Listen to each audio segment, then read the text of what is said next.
अमिताभ बच्चन और रेखा की अधूरी प्रेम कहानी।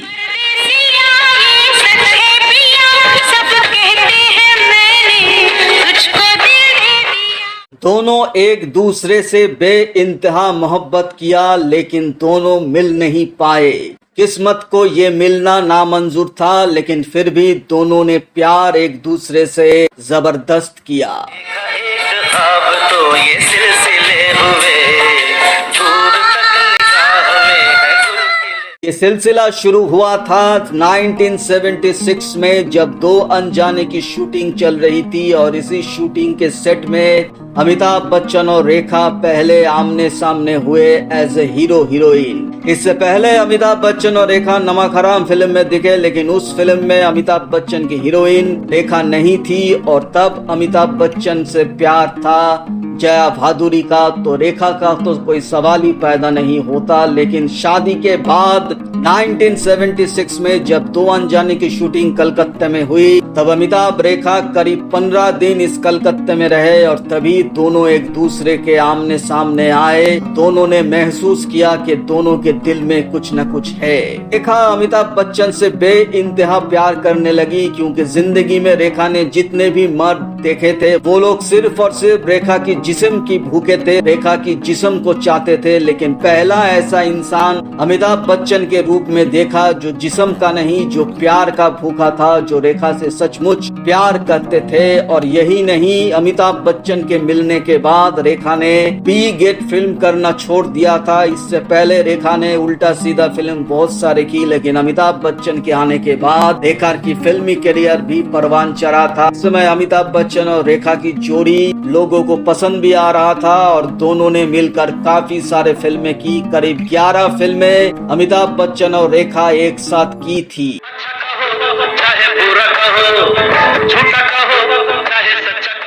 ये प्यार जब धीरे धीरे पनपने लगा तो मैगजीन की सुर्खियां बटोरने लगी, और ये सुर्खियां इसलिए बटोरने लगी कि गंगा की सौगंध के सेट पर एक शख्स ने रेखा के ऊपर कुछ तानाकाशी की और अमिताभ ने उस लड़के को अच्छी तरह से धुलाई की। उसके बाद खबरों के मैगजीन में ये छप कर आ गए कि अमिताभ बच्चन आके रेखा के ऊपर इतना इंटरेस्ट क्यों लिया कि एक लड़के को इतना बेदर्दी से पीटा था गंगा की सौगंध के सेट पर। तो धीरे धीरे इस प्यार की आग बढ़ती गई। दोनों एक दूसरे से मिलते रहे, मगर बांद्रा के एक दोस्त है रेखा की, जिसके घर में दोनों शूटिंग के बाद छुप छुपाते मिलते रहे और ऐसे ही दोनों का प्यार चलता रहा। हालांकि शूटिंग की सेट पर अमिताभ बच्चन कभी भी रेखा से ज्यादा बात नहीं करते। दोनों में ये सुलह हो गया था कि लोगों के सामने वो जग जाहिर नहीं करेंगे, शूटिंग खत्म होने के बाद वो दोनों मिलेंगे, और ऐसे ही होता था। तो इस तरह से चलने लगा, मगर कब तक प्यार छुपते छुपाए रहेगा। शादीशुदा अमिताभ बच्चन को एक दिन पकड़ ही लिया जया बच्चन ने, और जया बच्चन ने अमिताभ बच्चन से कहा क्या रेखा के साथ तुम्हारा अफेयर चालू है। मगर अमिताभ बच्चन बहुत ही समझदार इंसान थे, उसने इस अफेयर को नकार दिया और कहा ये सिर्फ मैगजीन की बिक्रियां बढ़ने के लिए ये दोनों को टारगेट किया जा रहा है, रेखा तो बस उनकी को स्टार है। मगर जया बच्चन वो भी समझदार थी, वो समझ गई कोस्टार नहीं, कोस्टार से कुछ ज्यादा ही है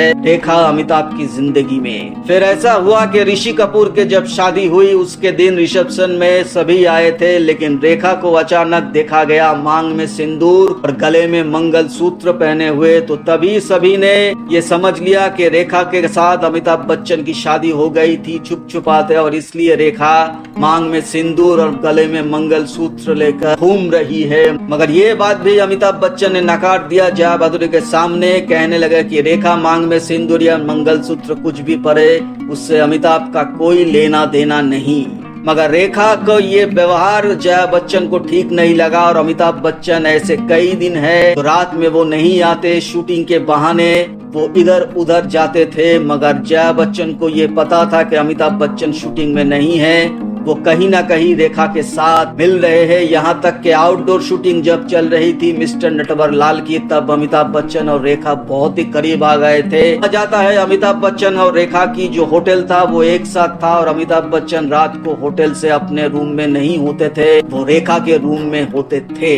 तो इस तरह की कहानियां मैगजीन में छपने लगी और अमिताभ बच्चन का जो गुस्सा था वो मैगजीन के ऊपर टूट पड़ा और अमिताभ बच्चन ये फैसला किया कि अब के बाद वो किसी भी फिल्मी मैगजीन को कोई इंटरव्यू नहीं देंगे। और इसके चलते अमिताभ बच्चन ने फिल्मी मैगजीन को पूरी तरह से बॉयकॉट कर लिया, क्योंकि वो समझते थे कि फिल्मी मैगजीन की वजह से उसकी पर्सनल लाइफ यानी उसकी विवाहित जीवन टूटने की कगार में है। हाल तो ऐसा था कि अमिताभ बच्चन ने ये फैसला कर लिया कि रेखा से वो शादी करेंगे और ये इतना गंभीर मसला था कि इसके ऊपर यश चोपड़ा ने स्क्रिप्ट ही बना डाला सिलसिला।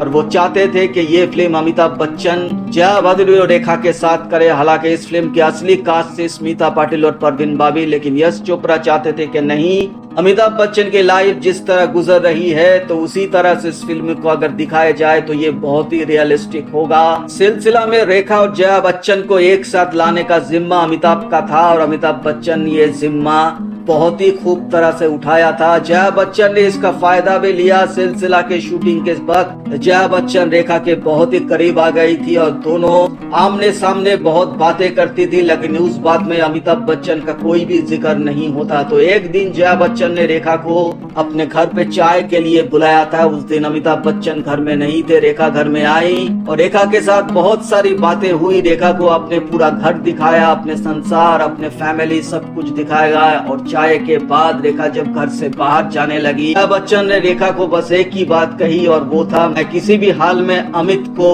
नहीं छोड़ूंगी। तो ये इशारा काफी था रेखा के लिए कि चाहे कुछ भी हो जाए, जया बच्चन अपने फैमिली, अपने संसार, अपने परिवार को तो टूटने नहीं देगी। मगर फिर भी रेखा अमिताभ बच्चन के करीबी थी। अमिताभ बच्चन से रिश्ता टूटा नहीं था, लेकिन रिश्ता तब टूटा जब अमिताभ बच्चन को पता चला रेखा संजय दत्त के साथ अफेयर में जुड़ गए थे। अपने से बहुत ही छोटे उम्र, अपने छोटे भाई के जैसे उम्र के एक लड़के के साथ रेखा का अफेयर चलता रहा। हालांकि रेखा के अफेयर तो कई सारे मर्दों के साथ लिया गया, जैसे विनोद मेहरा, किरण कुमार, राज बब्बर। तब ने ये अमिताभ बच्चन को समझाया कि रेखा मर्दों की शौकीन है, किसी एक मर्द के साथ पूरी जिंदगी रह नहीं सकते। मगर अमिताभ बच्चन तब समझे नहीं, मगर अब अमिताभ बच्चन को समझ में आ गया था कि नहीं, लोग जो कह रहे थे वो पूरी तरह से झूठ भी नहीं है। घटना उस वक्त की था जब अमिताभ बच्चन कूली के शूटिंग में घायल हो गए थे और वो जिंदगी और मौत से लड़ रहे थे बम्बई के ब्रिज कैंडी हॉस्पिटल। अब रेखा